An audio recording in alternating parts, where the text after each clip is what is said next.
Suivez tous les marchés financiers avec CMC Markets France.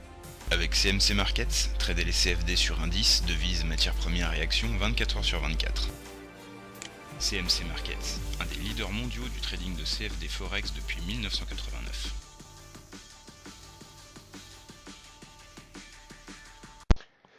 Salut, c'est Trado. Voilà la vidéo de mise à jour pour l'or et pour l'argent, libellé en euros. On va commencer par l'argent qui est libellé en euros. Donc aujourd'hui, nous confirmons malheureusement la cassure de la moyenne mobile à cette séance selon la fameuse règle du changement de polarité sur laquelle j'ai déjà fait un tutoriel.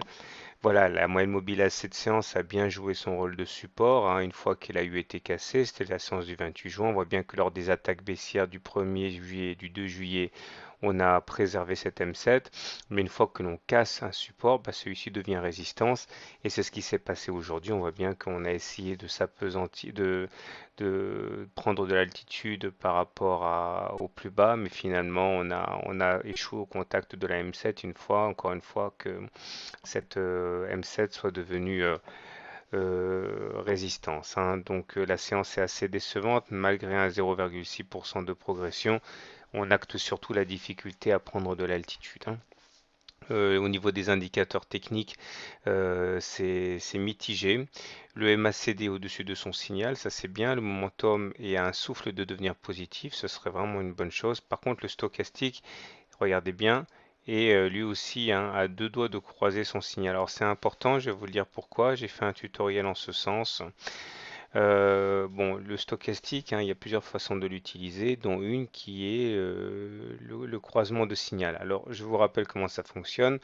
Sur le stochastique, vous avez une zone de surachat à 80 et une zone de survente à 20. Quand on est au-dessus de 80, la pression haussière est très forte. Quand on est en dessous de 20, la pression baissière est très forte. Vous avez donc le stochastique qui va évoluer de manière euh, sinusoïdale, hein, et du côté du signal, le fameux signal, vous avez une sorte d'évolution comme ça qui est un peu moins vive que celle du stochastique, hein. Et on croise donc, on assiste à des croisements entre le stochastique et ce fameux signal. Alors par exemple, lorsque le stochastique, hein, va croiser à la hausse son signal, ça veut dire que on est relativement mûr pour un achat de la valeur en question, qu'il s'agisse de l'or, du CAC, d'une action. Et inversement, lorsque ce même stochastique croise son signal à baisse, ça veut dire qu'on est en situation de vulnérabilité et qu'on risque de baisser, voire même est-il sage de vendre ce que l'on détient. Attention, hein, comme tout en analyse technique, hein, un indicateur ne suffit pas, il faut le recouper avec d'autres éléments. Je vous redonne un exemple. Voilà, ici le stochastique croise son signal à la hausse, ça veut dire qu'on est susceptible de monter. Et inversement, lorsque le stock va casser son signal à baisse, ça veut dire qu'on est en situation de vulnérabilité.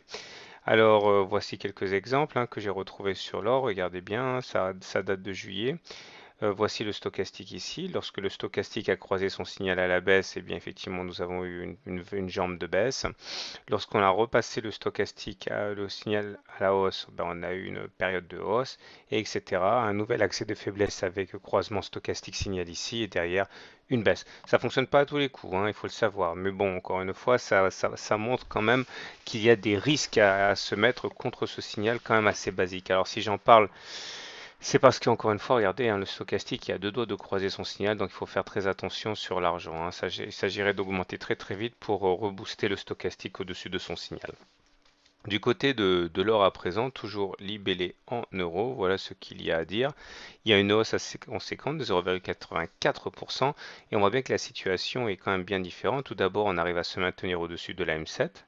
Ensuite, quand on regarde le stochastique, eh bien, c'est plutôt le contraire, hein. Regardez, on est au-dessus du signal, donc pas d'alerte de ce côté-là. La voie semble ouverte pour aller taquiner la moyenne mobile à 20 séances. Le stochastique donc est bien orienté, le MACD est au-dessus de son signal, le momentum est à deux doigts de devenir positif. Donc bon, ça peut être jouable pour un petit peu de répit. Voilà. J'aimerais préciser que mercredi qui vient, hein, à 21h, j'animerai mon webinaire mensuel gratuit.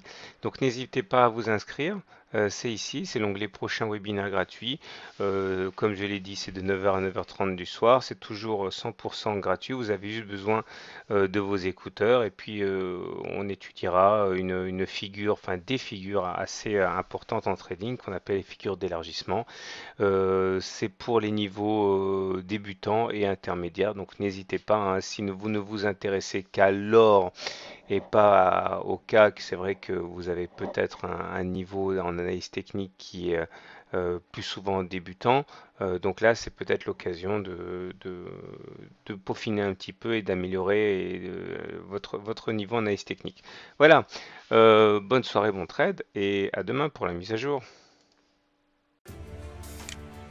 CMC Markets, un des leaders mondiaux du trading de CFD Forex depuis 1989.